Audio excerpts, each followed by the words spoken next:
칠흑 같은 어둠이 짙게 깔린 설화산 자락에서 무다른 손마디가 하얗게 질리도록 가래를 움켜잡은 채 얼어붙은 땅을 거칠게 파헤치고 있었다.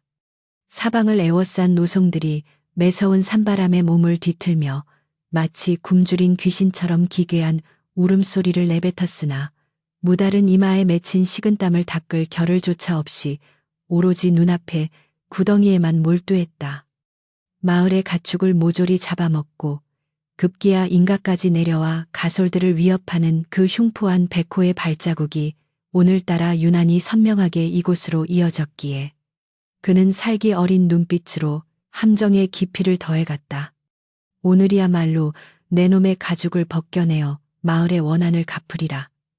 무달은 낮게 읊조리며 부러진 손톱 사이로 배어나오는 핏방울을 아랑곳하지 않은 채 날카로운 죽창을 구덩이 바닥에 촘촘히 박아 넣었다. 한참을 작업에 열중하던 무달의 귀가에 바람 소리도 짐승의 포효도 아닌 아주 미세하고 이질적인 소리가 들려온 것은 달이 구름 뒤로 숨어들 무렵이었다.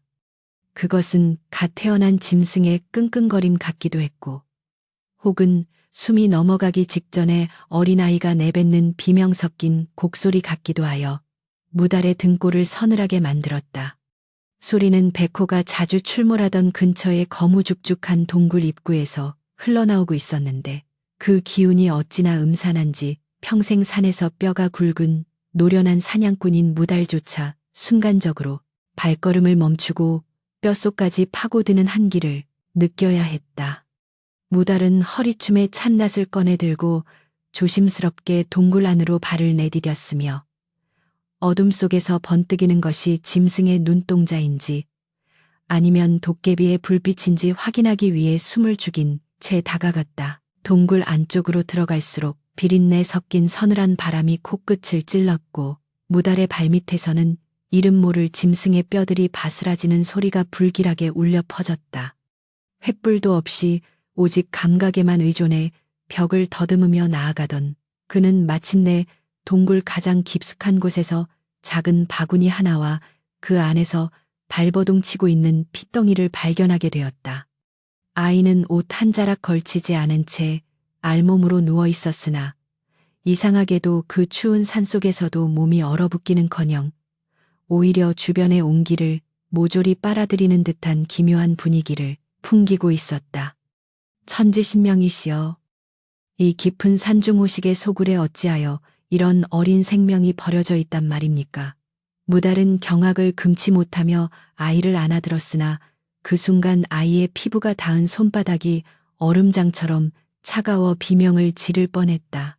아이는 무달의 품에 안기자마자 기괴하게 높고 날카로운 울음소리를 멈추고는 마치 오랫동안 기다려온 주인을 만난 듯 그의 품에 얼굴을 비벼대기 시작했다. 무달은 아이의 눈동자를 내려다보는 순간 온몸에 피가 거꾸로 솟는 듯한 공포를 느꼈는데 그것은 사람의 눈이라고 하기에는 너무나 노랗고 짐승처럼 세로로 찢어진 눈동자였기 때문이었다. 그러나 무달은 곧 고개를 저으며 내 마음이 너무 초조하여 헛것을 본 것이겠지.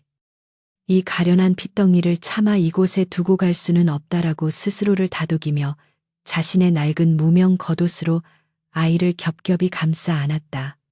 그는 산 아래에서 기다리고 있을 아내 달순의 얼굴을 떠올리며 백호를 잡기 위해 설치했던 함정들을 뒤로 한 채 서둘러 하산하기 시작했다. 무달이 산을 내려오는 동안 산의 공기는 기묘하게도 그가 가는 길을 따라 급격히 얼어붙기 시작했으며 나뭇가지들은 아이의 울음소리에 반응하듯 힘없이 꺾여 내려앉았다.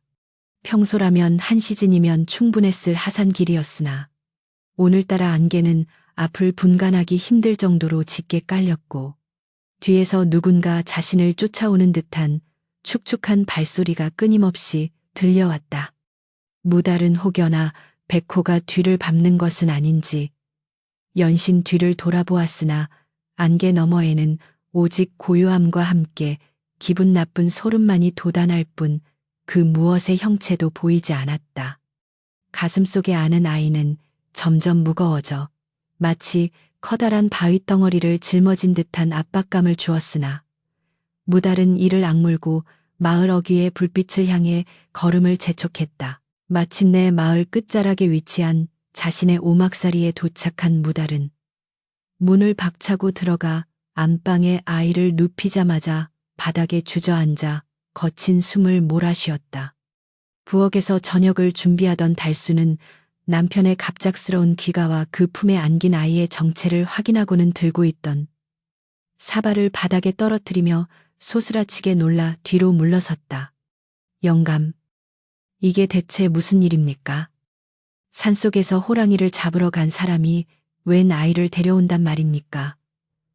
달순의 목소리는 파르르 떨리고 있었으며 그녀의 시선은 무달의 옷자락 틈으로 빠져나온 아이의 작은 손에 머물러 있었는데 그 손끝은 기이할 정도로 길고 검은 손톱이 돋아나 있었다.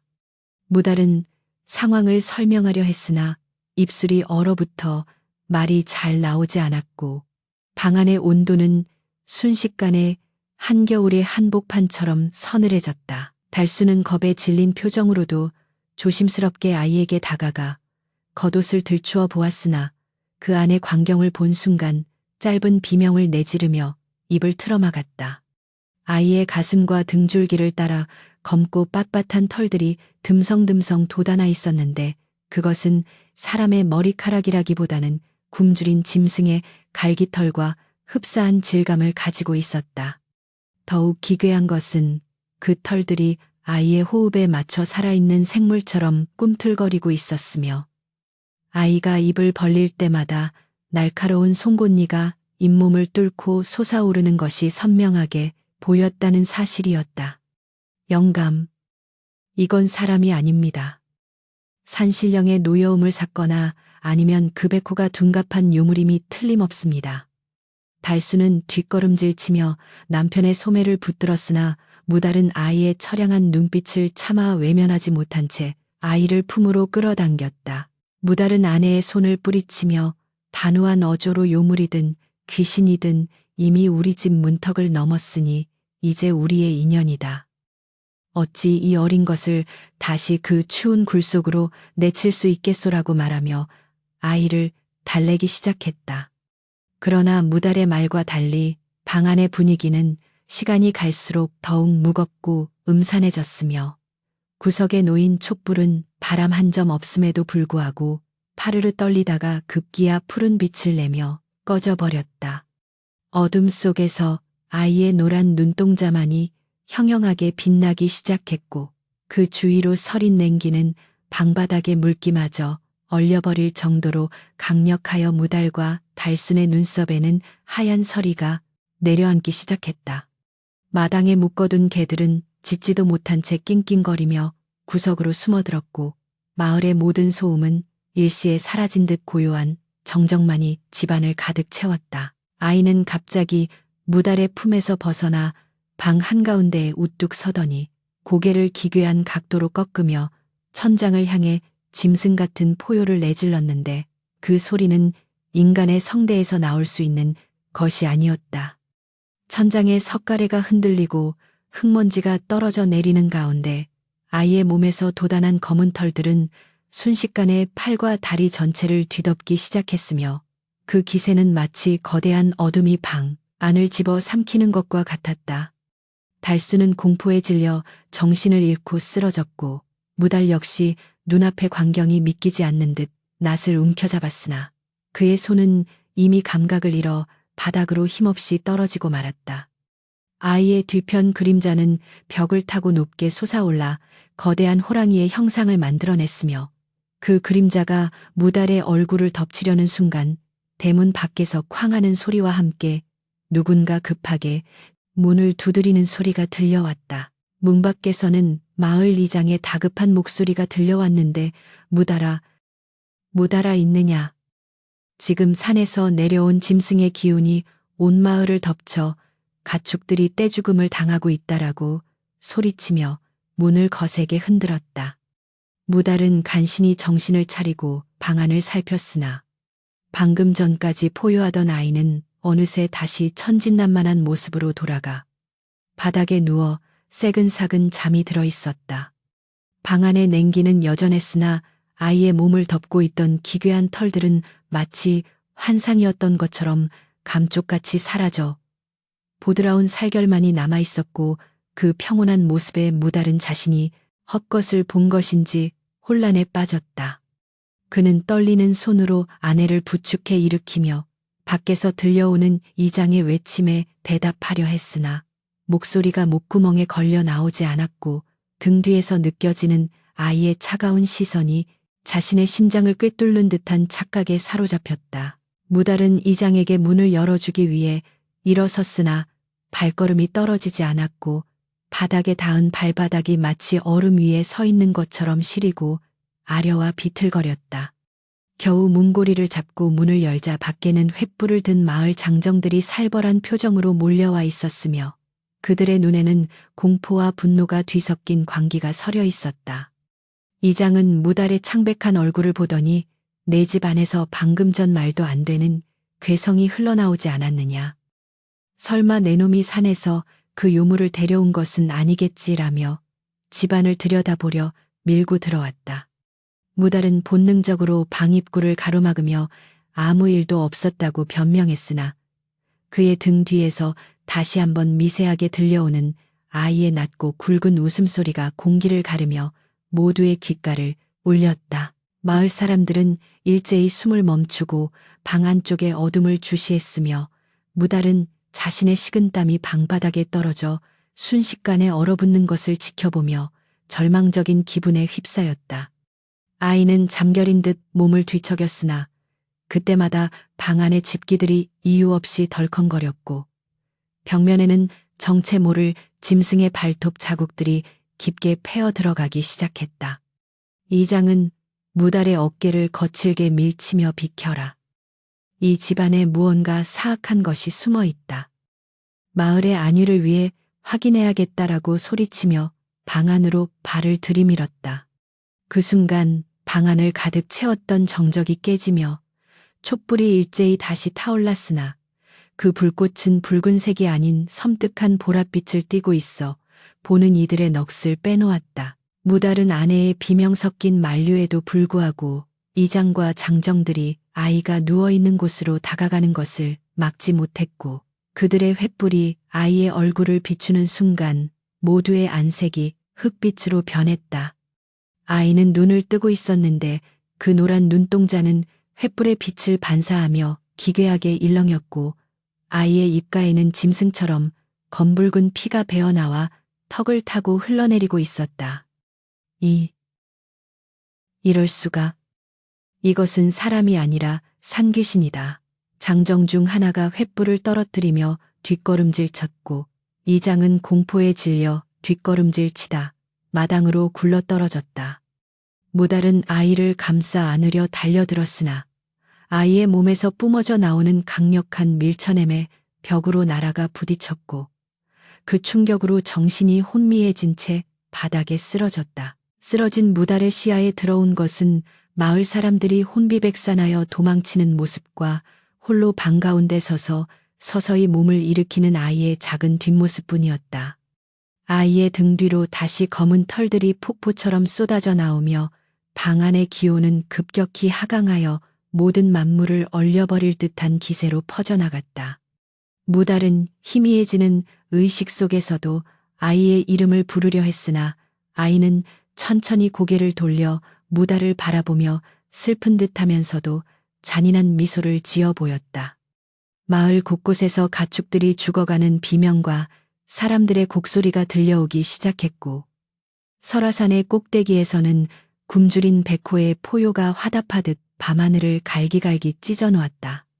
이것이 앞으로 다가올 거대한 재앙의 시작임을 직감한 무달은 눈물을 흘리며 서서히 감겨오는 눈꺼풀을 이기지 못한 채 어둠 속으로 가라앉았다. 햇살이 설화산의 굽이진 능선을 넘어와 무달의 오막살이를 비추었으나 그 빛조차 집안에 서린 음습한 기운을 걷어내기에는 턱없이 부족해 보였으며 문틈 사이로 새어나오는 한기는 마당의 흙바닥마저 하얗게 얼려버리고 있었다. 무달은 간밤의 소동으로 인해 욱신거리는 온몸의 통증을 참아내며 겨우 몸을 일으켰으나 눈앞에 펼쳐진 광경은 어제보다 더욱 기괴하고 참혹하여 그의 심장을 얼어붙게 만들기에 충분했다. 방 한구석에서 몸을 웅크리고 잠든 아이의 등 위로 돋아난 검은 털들은 이제 척추를 따라 빳빳하게 일어서 있었으며 그 질감은 부드러운 솜털이 아니라 쇠침처럼 날카롭고 억세어 만지는 것만으로도 손끝에 피가 맺힐 듯했다. 이것이 대체 무슨 천벌이란 말인가. 산신령께서 우리에게 복을 내리신 줄 알았거늘 어찌하여 이런 짐승의 씨앗을 보내셨단 말이오. 무달은 낮은 신음소리를 내뱉으며 덜덜 떨리는 손으로 아이의 등을 어루만지려 했으나 손이 닿기도 전에 느껴지는 소름 끼치는 냉기에 다시금 손을 거둬들여야만 했다. 방 건너편에서 넋이 나간 표정으로 앉아있던 달수는 남편의 목소리에 소스라치게 놀라며 벽 쪽으로 몸을 바짝 붙였고 그녀의 눈에는 이미 자애로운 어머니의 빛 대신 형언할 수 없는 공포와 혐오의 빛이 가득 차 있었다. 영감, 제발 저 아이를 다시 산으로 돌려보내시오. 저것은 아이의 탈을 쓴 악귀이지 결코 우리 같은 천한 백성이 감당할 수 있는 존재가 아닙니다. 달순의 목소리는 울음 섞인 비명에 가까웠으며 그녀는 간밤에 아이가 내뱉은 짐승의 웃음소리가 귓가에 맴돌아 한순간도 잠을 이루지 못한 듯 눈가가 퉁퉁 부어올라 있었다. 무달은 아내의 애원을 외면한 채 부엌에서 숫돌에 잘 갈아둔 무딘 칼을 가져와 아이의 몸에 돋아난 털을 조심스럽게 깎아내려 시도했으나 칼날이 피부에 닿는 순간 챙그랑하는 소리와 함께 강철로 만든 칼날이 맥없이 부러져 나가는 것을 보고 절망에 빠졌다. 아이의 살결은 겉보기에는 연약해 보였으나 실제로는 무쇠보다 단단한 기운이 흐르고 있었으며 칼날이 부러진 자리에서는 핏물 대신 검고 끈적한 액체가 흘러나와 방바닥을 까맣게 태우기 시작했다. 마을의 분위기 역시 어제와는 확연히 달라져 있었는데 이른 아침부터 무달의 집 주위에는 몽둥이와 낫을 든 장정들이 몰려들어 험악한 기운을 뿜어내고 있었으며 그들의 입에서는 무달의 가족을 향한 저주 섞인 욕설이 끊이지 않았다. 무달 저놈이 기어 이 산에서 요물을 데려와 우리 마을의 기운을 다 빨아먹고 있다. 어젯밤에 이장내 소 2마리가 피 한 방울 남지 않은 채 말라 죽은 것이 그 증거가 아니냐. 이장의 친척인 만득이 대문을 발로 차며 고함을 질렀고 이에 동조하는 마을 사람들의 함성이 산울림처럼 거세게 몰아쳤다.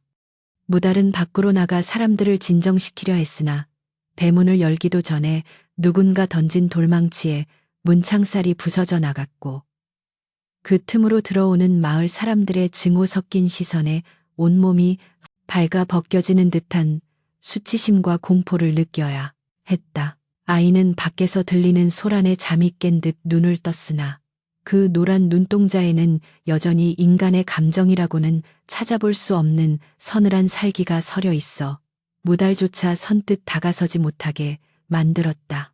아이는 서서히 몸을 일으켜 앉더니 코를 킁킁거리며 방 안의 냄새를 맡기 시작했는데 그 모습이 흡사 사냥감을 포착한 맹수와 너무나 닮아 있어 무달은 자신도 모르게 뒷걸음질을 쳤다.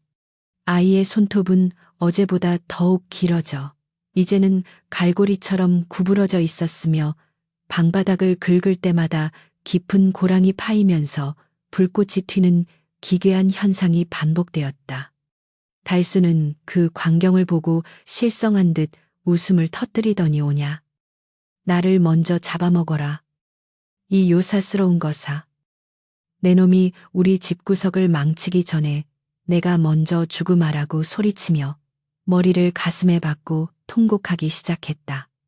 무달은 아내를 끌어안아 진정시키려 애썼으나 그의 시선은 자꾸만 아이의 입가로 향했는데 아이가 입을 벌릴 때마다 보이는 뾰족한 송곳니 사이로 어젯밤 가축들의 것인 듯한 핏자국이 희미하게 남아있는 것을 보았기 때문이었다. 무달의 머릿속에는 그토록 영특하고 용맹했던 자신이 어쩌다 이런 괴물을 자식으로 여기게 되었는지에 대한 자책과 원망이 파도처럼 밀려왔다. 마침내 참다 못한 마을 사람들이 대문을 부수고 마당으로 들이닥쳤으며 이장은 횃불을 높이 쳐들고 무달의 방을 가리키며 당장 그 아이를 내놓으라고 윽박질렀다.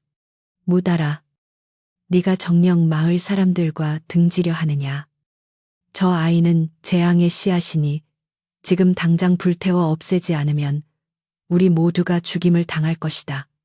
이장의 명령에 장정들이 횃불을 들고 방 안으로 던지려 했으나 그 순간 방 안에서 엄청난 냉풍이 휘몰아쳐 나오며 사람들의 횃불을 순식간에 꺼뜨려 버렸다. 마당의 온도는 순식간에 영하로 떨어졌고 숨을 쉴 때마다 하얀 입김이 굵게 뿜어져 나왔으며 장정들은 손에 든 무기를 놓칠 정도로 심한 추위에 몸을 떨었다. 아이는 방문턱에 서서 마을 사람들을 하나하나 내려다보았는데 그 작은 체구에서 뿜어져 나오는 위압감은 수십 명의 장정을 압도하고도 남음이 있어 그 누구도 감히 앞으로 나서지 못했다. 아이의 피부 위에 돋아난 검은 털들이 마치 살아있는 가시처럼 곤두서며 사방으로 날카로운 기운을 뿜어내자 무달은 아이 앞을 가로막으며 마을 사람들에게 애원하기 시작했다. 제발 진정들 하십시오. 이 아이는 그저 산에서 길을 잃은 가련한 생명일 뿐입니다. 네, 어떻게든 이 아이를 잘 가르쳐 마을에 해가 되지 않게 할 터이니 한 번만 기회를 주십시오. 무달의 절박한 호소에도 불구하고 사람들의 눈에는 오직 광기 어린 공포만이 가득했으며 그들은 무달의 말을 믿으려 하기보다 그를 요물과 한패로 몰아세우기 시작했다.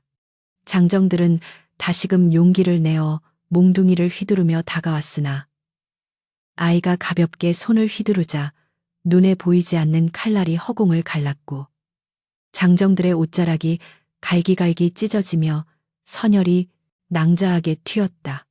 비명이 가득한 마당에서 아이는 무표정한 얼굴로 자신의 손톱에 묻은 피를 핥아냈으며 그 섬뜩한 모습에 이장은 비명을 지르며 마을 밖으로 달아나기 시작했다. 마당은 순식간에 아수라장이 되었고 부상당한 장정들의 신음과 도망치는 사람들의 아우성이 뒤섞여 아비규환의 현장으로 변모했으며 무달은 그 참혹한 광경을 지켜보며 하늘이 무너지는 듯한 절망감을 맛보았다. 아이는 사람들이 물러가자 다시금 평온한 모습으로 돌아가 무달의 옷자락을 붙잡으며 배고파요라는 짧은 말을 내뱉었는데 그 목소리는 조금 전의 괴물 같은 모습과는 달리 너무나 맑고 고운 어린아이의 것이어서 무달을 더욱 혼란스럽게 만들었다. 달수는 아이의 목소리를 듣자마자 귀를 막고 구석으로 숨어들었으며 무달은 떨리는 가슴을 진정시키지 못한 채 아이를 방 안으로 데려가 문을 잠갔다. 이제 이 집은 마을에서 완전히 고립된 섬이 되었으며 산에서 내려온 차가운 안개가 집 주위를 겹겹이 에워싸고 그 누구의 접근도 허용하지 않는 금단의 영역이 되어버렸다. 무달은 아이에게 밥과 나물을 내주었으나 아이는 그것들을 보지도 않고 구석에 놓인 마른 생선의 머리만을 거칠게 씹어 삼켰는데 그 뼈가 으스러지는 소리가 방 안의 정막을 기분 나쁘게 깨뜨렸다. 밤이 깊어갈수록 아이의 몸에서 뿜어져 나오는 냉기는 더욱 거세져 이제 방 안의 모든 가구에는 하얀 서리가 두껍게 내려앉았고 무달과 달수는 이불 세 채를 겹쳐 덮고도 추위에 이빨을 맞부딪혔다.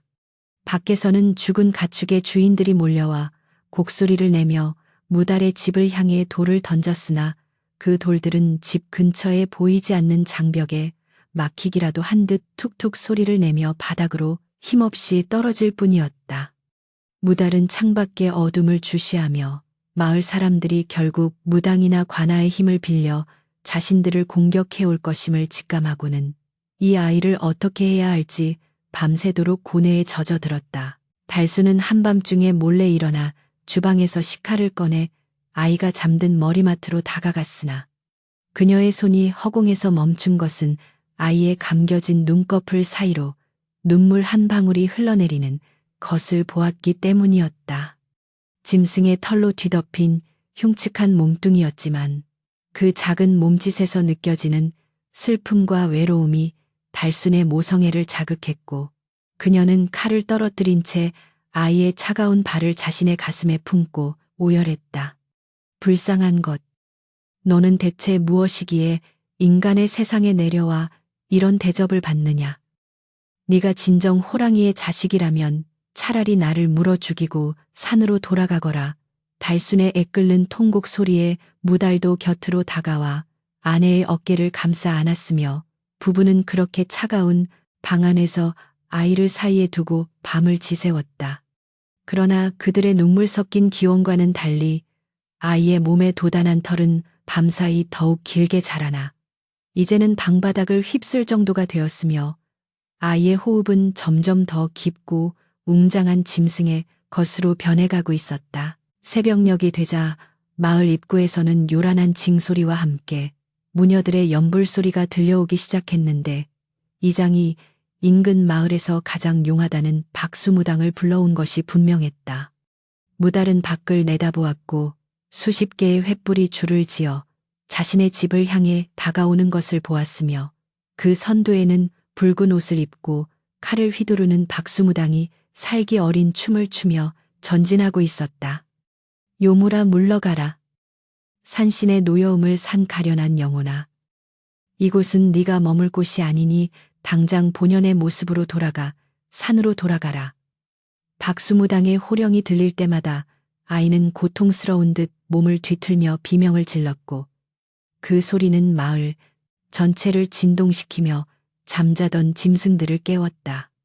무달은 무기를 들고 방 앞을 지키려 했으나 박수무당이 던진 부적이 문에 붙자마자 방 안의 냉기가 불길로 변하며 아이를 공격하기 시작했고 아이는 괴로움에 겨워 벽을 쥐어뜯으며 폭포 같은 피를 쏟아냈다. 달수는 불길에 휩싸인 아이를 구하려 뛰어들었으나 박수무당의 강력한 실력에 밀려 마당으로 튕겨 나갔고 무달 역시 쏟아지는 화살과 돌멩이를 피하며 아이를 보호하려 사력을 다했다.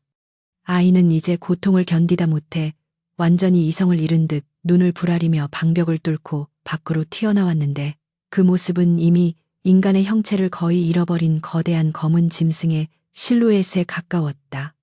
마을 사람들은 그 압도적인 괴물의 등장에 비명을 지르며 흩어졌으나 박수무당은 물러서지 않고 신칼을 내두르며 아이의 가슴을 겨냥했고 아이는 공중으로 높이 솟구쳐 무당의 어깨를 낚아채며 반격을 가했다.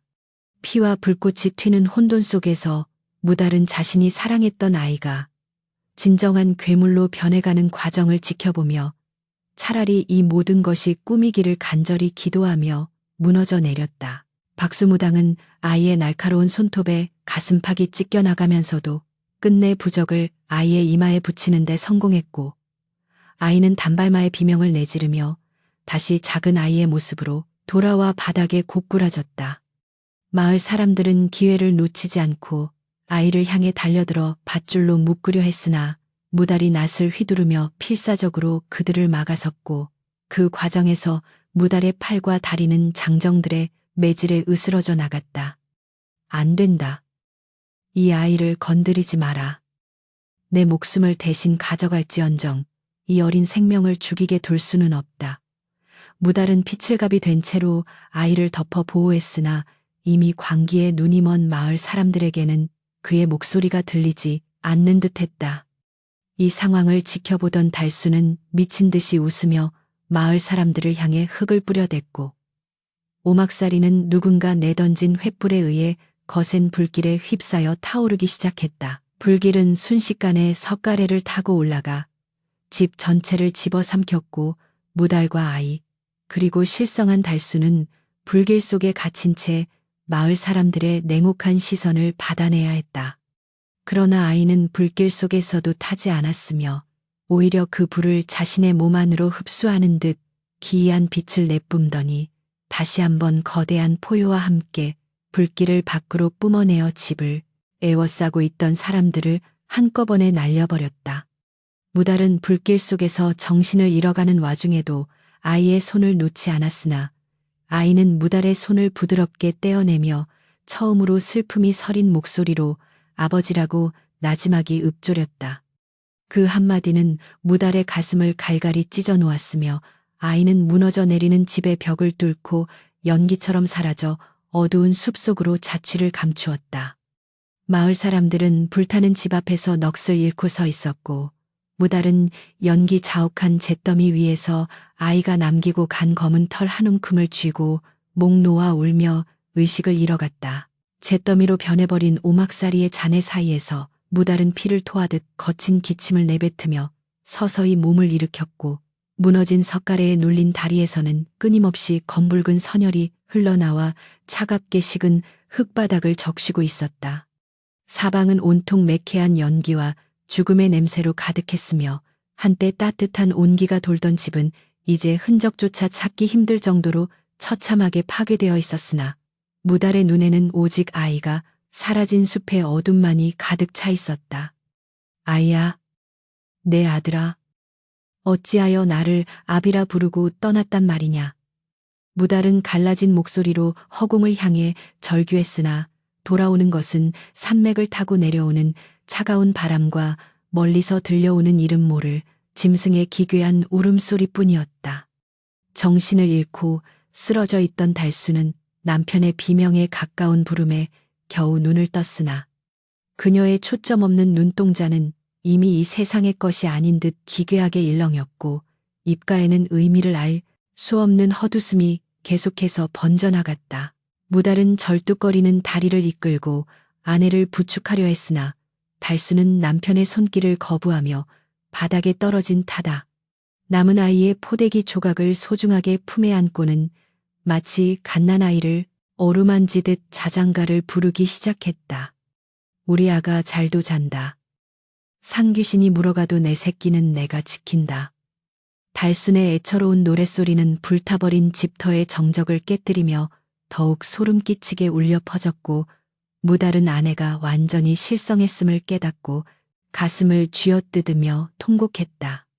마을 사람들은 저만치 떨어진 곳에서 횃불을 든 채 이 광경을 지켜보고 있었으나 그 누구도 다가와 위로의 말을 건네지 않았으며 오히려 부정한 기운이 오물까 두려워하며 침을 뱉고 뒤돌아섰다. 무달은 증오 어린 눈빛으로 마을 사람들을 쏘아본 뒤 아이가 사라진 설화산 깊은 골짜기를 향해 다시금 걸음을 옮기기 시작했는데 그의 가슴 속에는 아이를 향한 연민과 마을을 향한 분노가 소용돌이치고 있었다. 눈보라가 치지 않음에도 불구하고 설화산으로 향하는 길목은 마치 얼음의 지옥으로 변한 듯 사방이 하얀 서리로 뒤덮여 있었고 무달은 숨을 쉴 때마다 폐부가 얼어붙는 듯한 극심한 고통을 느꼈다. 그는 아이를 처음 발견했던 그 동굴로 돌아가야만 이 모든 비극의 실마리를 찾을 수 있을 것이라 확신했으며 으스러진 다리의 통증도 잊은 채 오직 본능적인 감각에 의존하여 험준한 바위벽을 타올랐다. 산 중턱에 다다랐을 무렵 무달은 길가에 버려진 박수무당의 신칼과 찢어진 부적들을 발견했는데 그것들은 마치 거대한 힘에 의해 종이장처럼 구겨져 있었고 주변의 나무들은 아이의 분노가 서린 듯 뿌리째 뽑혀 나뒹굴고 있었다. 무엇이 너를 이토록 괴물로 만들었느냐? 어떤 원한이 너의 핏줄 속에 흐르고 있기에 산 전체가 이토록 오열하는 것이냐? 무달은 스스로에게 묻듯 나직이 읊조리며 마침내 거대한 입구의 동굴 앞에 당도하게 되었다. 동굴 입구는 마치 거대한 짐승이 입을 벌리고 있는 듯 음산한 기운을 내뿜고 있었으며 그 안에서는 가축의 비명과 인간의 곡소리가 뒤섞인 듯한 환청이 끊임없이 흘러나와 무달의 이성을 갉아먹었다.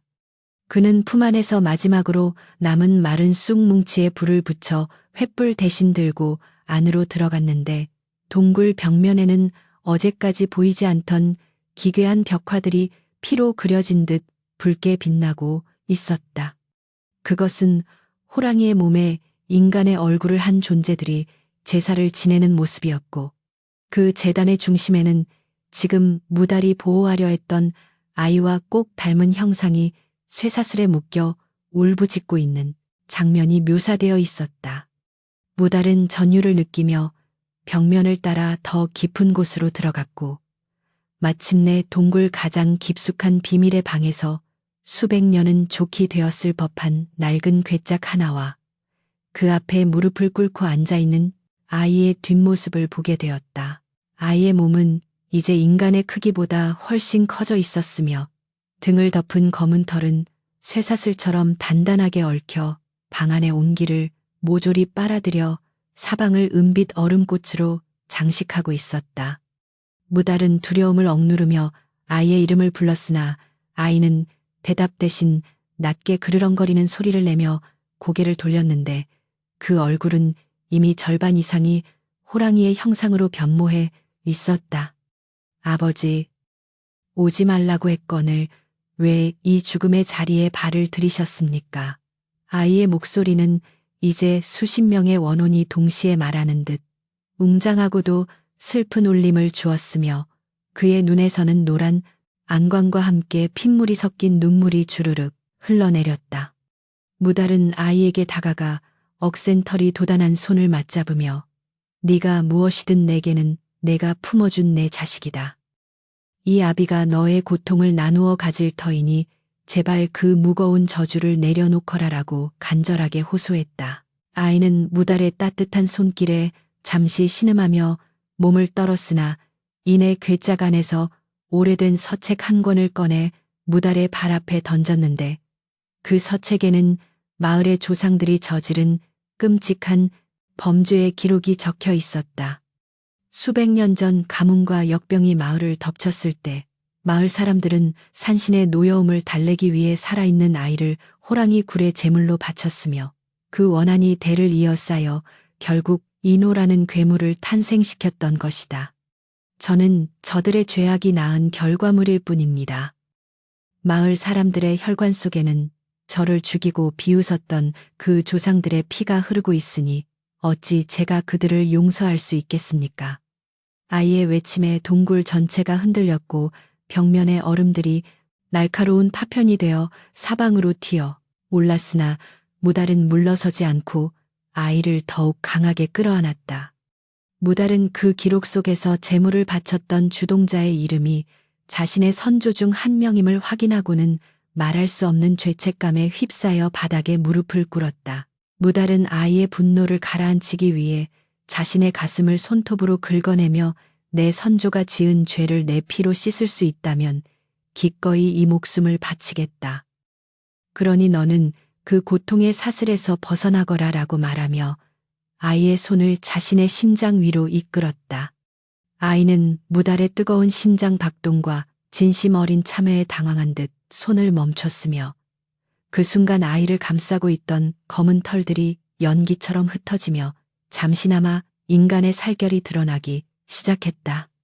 그러나 그때 동굴 밖에서 박수무당의 거친 주문 소리와 함께 수십 개의 화전이 날아들어 동굴 안을 불바다로 만들었고 마을 사람들은 끝내 이곳까지 추격해와 아이를 완전히 말살하려 들었다.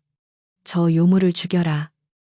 저놈을 죽여야 마을의 추위가 가시고 역병이 물러간다. 이장의 광기 어린 목소리가 동굴 벽에 반사되어 아이의 분노를 다시금 일깨웠으며 아이의 눈은 순식간에 다시금 핏빛으로 물들었다. 아이는 자신을 지키려 애쓰는 무달을 옆으로 밀쳐내며 동굴 밖으로 무섭게 돌진해 나갔고 그의 몸에서 뿜어져 나오는 한기는 날아오는 화전들을 공중에서 얼려 가루로 만들어 버렸다. 마을 사람들은 괴물이 된 아이의 위용의 겁에 질려 도망치려 했으나 이미 아이가 펼쳐놓은 얼음의 결계에 갇혀 한 걸음도 움직이지 못한 채 제자리에 얼어붙기 시작했다. 박수무당은 마지막 힘을 짜내어 신칼로 자신의 팔을 그어 피를 뿌리며 아이에게 저주의 주문을 퍼부었으나 아이는 가볍게 손을 휘둘러 무당의 목을 낚아채 허공으로 들어올렸다. 인간들의 탐욕과 비겁함은 수백 년이 지나도 변하지 않는구나. 너희의 그 부정한 피로 이 산의 갈증을 채워주마. 아이의 목소리가 산천을 뒤흔들 때 무달은 필사적으로 기어가 아이의 발목을 붙잡고 멈추어라. 피는 오직 더 큰 피를 부를 뿐이다라며 마지막 힘을 다해 외쳤다. 무달의 간절한 부름에 아이는 무당을 내팽개치고 뒤를 돌아보았으나 그의 표정은 이미 이성을 잃은 맹수의 그것과 같아 무달조차 공포를 느낄 정도로 흉측하게 변해 있었다. 그러나 무달은 아이의 노란 눈동자 너머에 숨겨진 작은 아이의 영혼을 보았고 그는 자신이 평소 아이에게 불러주었던 사냥꾼의 자장가를 낮은 목소리로 노래하기 시작했다. 깊은 산속 옹달샘에 토끼가 와서 물 먹고 우리 아가 침대맡에 아비가 와서 지킨다. 무달의 서툴고 투박한 노래는 차가운 동굴 안의 살기를 중화시켰으며 아이의 몸을 덮고 있던 검은 기운들이 서서히 잦아드는 기적 같은 현상이 일어났다.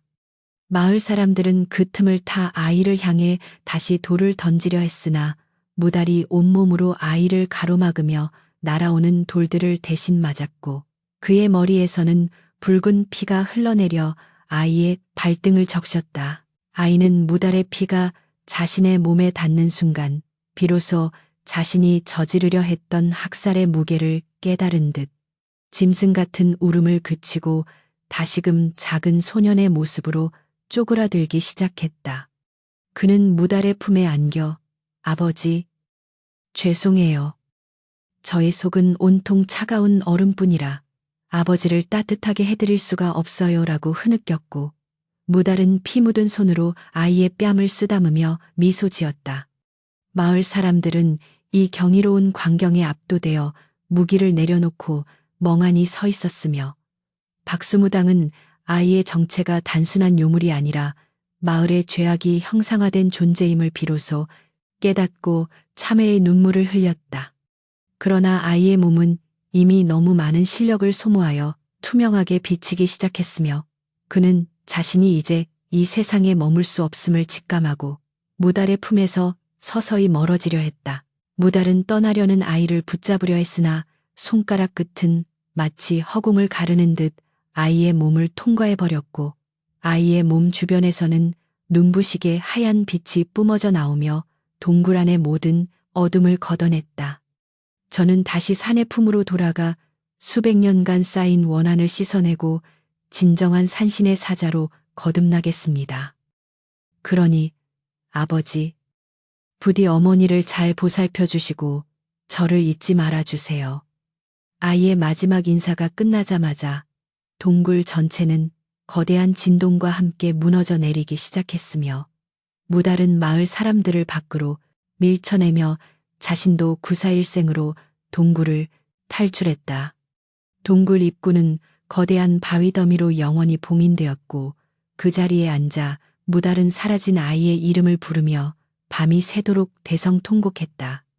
마을의 한기는 거짓말처럼 사라지고 봄을 알리는 따뜻한 바람이 산맥을 타고 불어왔으나 무달의 마음속에는 채워지지 않는 거대한 구멍이 뚫린 채였다. 날이 밝자 마을 사람들은 자신들의 잘못을 뉘우치며 무달 앞에 엎드려 사죄를 구했고 이장은 자신의 전 재산을 내놓아 무달의 집을 다시 지어주겠다고 약속했으나 무달에게는 어떤 것도 위로가 되지 않았다. 실성했던 달수는 아이가 떠난 뒤 기적적으로 정신을 차렸으나 그녀 역시 아이에 대한 기억만은 잃어버린 채 허공을 보며 미소 짓는 일이 잦아졌고 무달은 그런 아내의 곁을 묵묵히 지키며 산을 내려다보았다.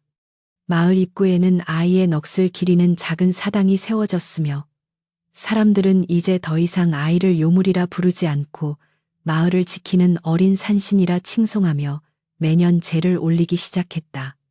그러나 무달은 사당 대신 아이와 함께 거닐었던 숲길을 매일같이 청소하며 혹시라도 아이가 다시 돌아오지 않을까 하는 신락 같은 희망을 품고 살아가기로 결심했다. 어느덧 세월이 흘러 무달의 머리에는 하얀 서리가 내려앉았고 산속의 아이는 전설 속의 이야기가 되어갔으나 무달은 여전히 보름달이 뜨는 밤이면 산 정상에 올라 아이를 위해 노래를 불렀다. 그러던 어느 추운 겨울밤 무달은 자신의 마당 앞에 놓인 커다란 호랑이 가죽 한 장과 그 위에 놓인 노란 삼국화 한 송이를 발견하게 되었으며 그것이 아이가 보내온 마지막 인사임을 깨닫고 뜨거운 눈물을 흘렸다. 호랑이 가죽은 이상하게도 한기가 아닌 세상 그 무엇보다 따뜻한 온기를 내뿜고 있었으며 무달은 그것을 아내의 어깨에 덮어주며 아이가 살아있음을 그리고 자신을 여전히 사랑하고 있음을 확신했다. 마을은 평화를 찾았고 아이의 희생으로 인해 사람들은 서로를 불신하던 마음을 버리고 화합하며 살아갔으나 무달은 여전히 가끔씩 들려오는 바람 소리 속에서 아이의 아버지라는 목소리를 들으며 행복한 미소를 지었다. 설화산에 다시금 매서운 동풍이 몰아치고 10년의 세월이 흐른 어느 날 마을에는 예전의 평화를 송두리째 뒤흔드는 거대한 먹구름이 들이우기 시작했으며 새로 부임한 현감 조이보는 탐욕스러운 눈빛으로 산의 정기를 노리고 있었다. 그는 중앙중앙 요직에서 밀려난 울분을 달래기 위해 영험한 짐승의 가죽이나 신비로운 영물을 바쳐 권자를 되찾으려는 야욕을 품고 있었고 10년 전 사라진 인호의 전설을 전해 듣고는 무달의 집으로 관군들을 급파하기 시작했다. 무달은 이제 백발이 성성한 노인이 되어 아내 달순의 곁을 지키며 살아가고 있었으나 마당으로 들이닥친 관군들의 서슬퍼런 칼날 앞에서도 조금의 흔들림 없이 우리 아이는 사내 품으로 돌아갔으니 더 이상 이승의 인연이 아니옵니다라며 단호하게 맞섰다. 그러나 현감은 비열한 웃음을 지으며 무달을 관하로 압송하라는 명을 내렸고 10년 전 아이가 남겼던 호랑이 가죽마저 요물을 소환하는 증거물이라며 강제로 빼앗아 제단 위에 올렸다. 관아 마당에는 억울하게 끌려온 마을 백성들과 쇠사슬에 묶인 무달이 늘어서 있었으며 현감은 높은 의자에 앉아 거드름을 피우며 무달의 가슴팍을 발로 걷어차고는 내놈이 요물과 결탁하여 나라의 기강을 어지럽히고 산신의 정기를 독점했으니 그 죄가 하늘에 닿았다라고 소리치며 위선을 떨었다. 무달은 입안에서 맴도는 핏물을 삼키며 진정 요물은 산에 있는 것이 아니라 백성의 고열을 짜내는 당신들의 마음속에 있는 것이오라고 일갈했으나 그 대가로 돌아온 것은 무자비한 곤장 세례와 마을 사람들의 비명 섞인 통곡뿐이었다. 현감은 아이를 유인하기 위해 무달을 장대에 매달아 설화산 입구에 세워두라는 잔인한 명을 내렸고 그날 밤 설화산의 모든 짐승은 주인을 잃은 듯 구슬픈 울음소리를 내며 밤하늘을 피처럼 붉게 물들이기 시작했다. 무달은 의식이 가물거리는 와중에도 아이야. 절대로 오지 마라.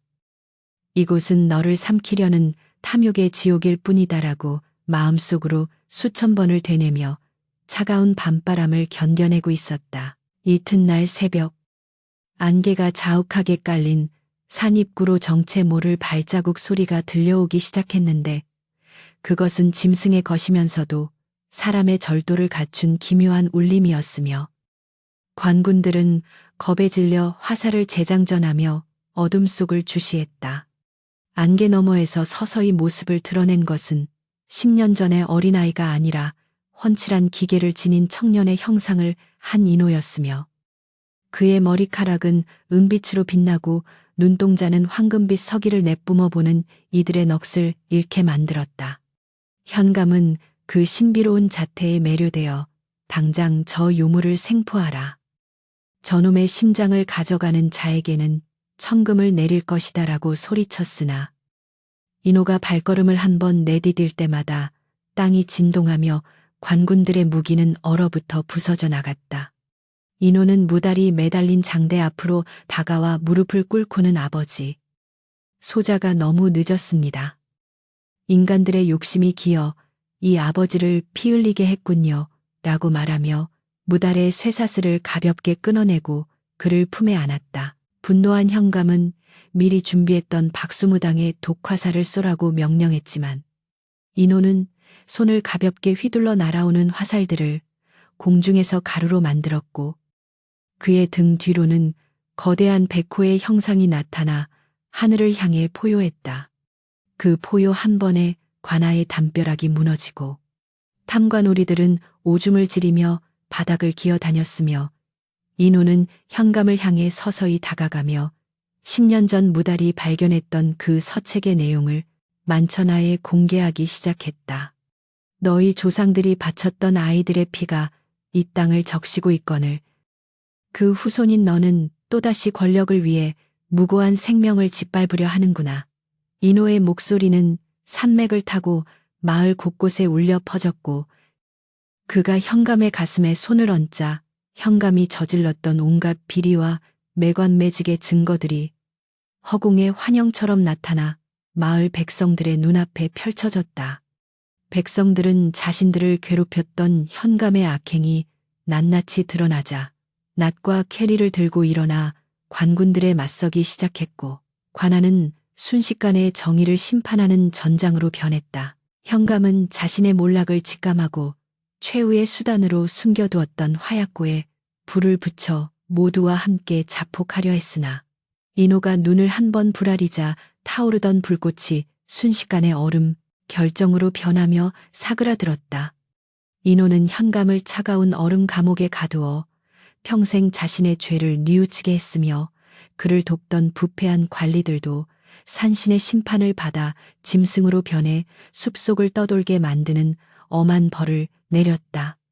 무달은 아이의 성장을 지켜보며 눈물을 흘렸고 아이야. 너는 이제 더 이상 요물이 아니라 이 땅의 진정한 수호자가 되었구나.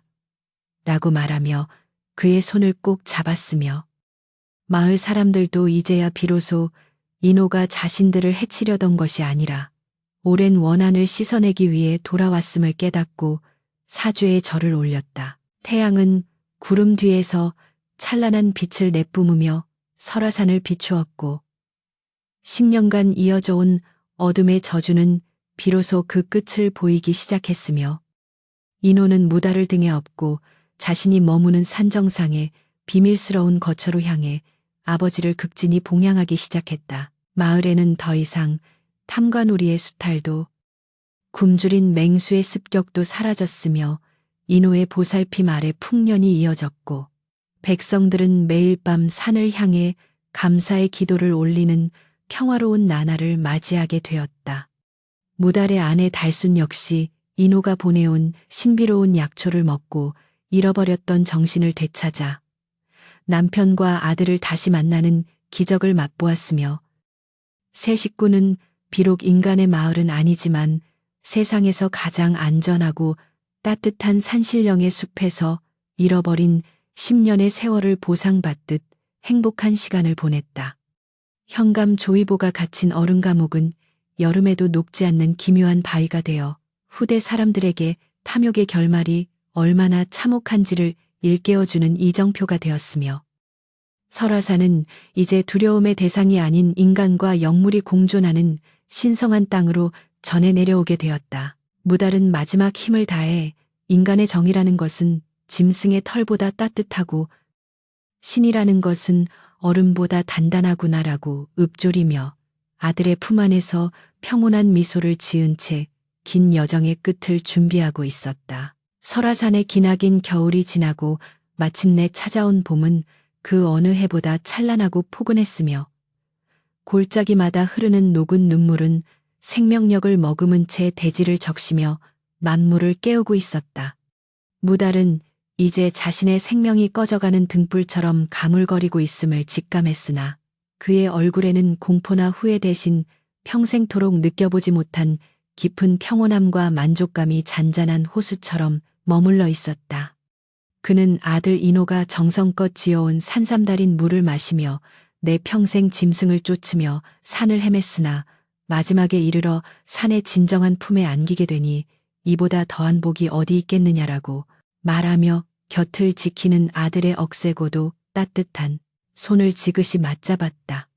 인호의 황금빛 눈동자에는 슬픔이 서려 있었지만 그는 아버지가 바라는 대로 눈물을 참으며 부드러운 기운을 뿜어내어 노인의 쇠약해진 육신에 마지막 온기를 불어넣어주고 있었다. 마을 사람들은 이제 설화산을 더 이상 공포의 대상이 아닌 은혜의 산으로 여기며 매일 아침 산을 향해 예를 올렸고 무달이 머무는 산 정상으로 귀한 곡식과 비단들을 가져와 감사의 마음을 전했다.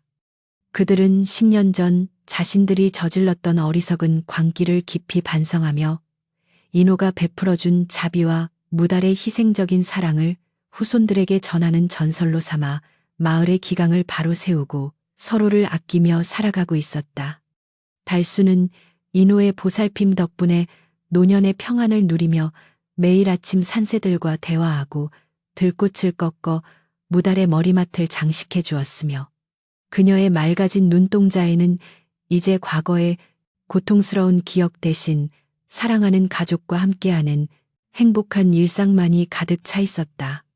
세 식구가 함께 앉아 저녁 노을을 바라보는 시간은 그 무엇과도 바꿀 수 없는 신성한 의식과도 같았으며 그 순간만큼은 인간과 영물의 경계가 허물어지고 오직 순수한 정만이 공기를 가득 채웠다. 어느 보름달이 유난히 밝게 빛나던 밤, 무달은 인호를 불러 자신의 마지막 유언을 남기기 시작했는데 그의 목소리는 비록 낮았으나 산울림처럼 깊은 울림을 지니고 있어 듣는 이에 심금을 울렸다. 인호야, 너는 비록 짐승의 탈을 쓰고 태어났으나 네 속에 흐르는 것은 그 어떤 인간보다 고귀하고 뜨거운 사랑의 피였다는 것을 잊지 마라. 내가 떠난 뒤에도 이 산을 지키며 인간들의 어리석음을 꾸짖되 그들의 연약함을 가엾게 여겨 보듬어 주길 바란다. 무달의 말에 인호는 고개를 숙여 아버지의 가슴에 얼굴을 묻었고 그의 몸에서 돋아난 검은 털들은 이제 은빛으로 변하여 달빛 아래 영롱하게 빛나며 거룩한 서기를 뿜어내고 있었다. 달수는 남편의 손을 잡고 조용히 찬송을 불렀으며 무달은 아내와 아들의 배웅 속에서 마치 깊은 잠에 빠져들듯 평온하게 숨을 거두니 그 순간 설화산 전체가 커다란 진동과 함께 하얀 꽃비를 뿌려 위대한 영혼의 떠남을 애도했다. 무달이 떠난 자리에는 그가 평생 메고 다녔던 낡은 가래 대신 푸른 소나무 한 그루가 순식간에 자라나 산의 수호신이 되었으며 인호는 아버지의 가르침을 가슴에 새기고 설화산의 진정한 주인인 백호 신선으로 거듭나 마을의 안녕을 지켰다. 마을 사람들은 무달의 무덤을 산에서 가장 양지 바른 곳에 정성껏 마련하고 그 곁에 아이의 사당을 지어 대대로 제사를 지내며 인간의 탐욕이 불러온 재앙을 경계하고 사랑의 힘이 일구어낸 기적을 찬양하는 삶을 이어갔다.